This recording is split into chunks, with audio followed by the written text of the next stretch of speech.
As a young teenager growing up on the east side here, you often ran with white kids. How did that experience shape your understanding of racial matters? Well, it's interesting that where we're filming this today, just about 8 blocks to the east of here, is where we lived in an old segregated community called Leeds Dunbar.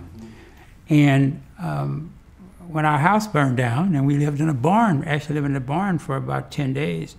And then my dad found a house to rent, and then he found a house to buy, rent with the option to buy. And it was in a poor white community, as I say, just about 8 to 10 blocks east of here.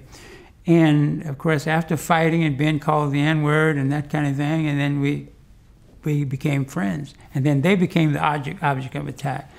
But right up the street, Milton Moore School was just 2 blocks or 3 blocks from our house, but I couldn't go to that school. This was pre-1954 Brown versus Board of Education. I had to walk 1.5 miles over to Dunbar.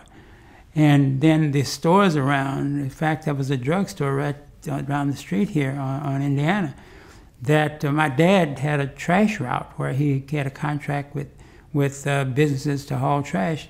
And I used to go in there, and he showed me how to wash this and clean up. And one day, my white friend said, it's a lot of fun to go in the drugstore and get a Coke and then reach and get these straws and wet it, and the paper just flies around.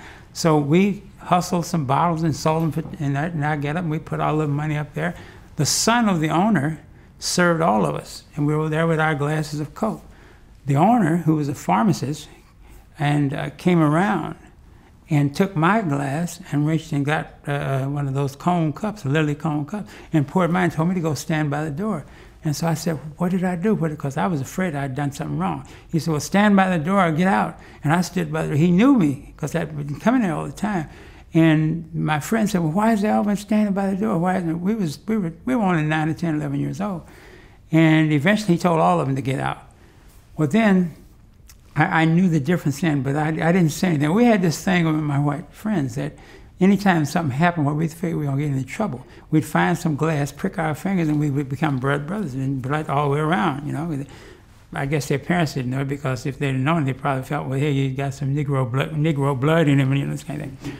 So my dad found out about it when Billy, who was the youngest of the Jones boys, told my dad. And my dad got a gun and went back up there and told the owner if he ever did this, and police came after my dad, but he died down, he never got arrested. So I saw the difference in those 2 cases. Education was one. I was right at the back door of the front door of the school, couldn't go up there, had to walk.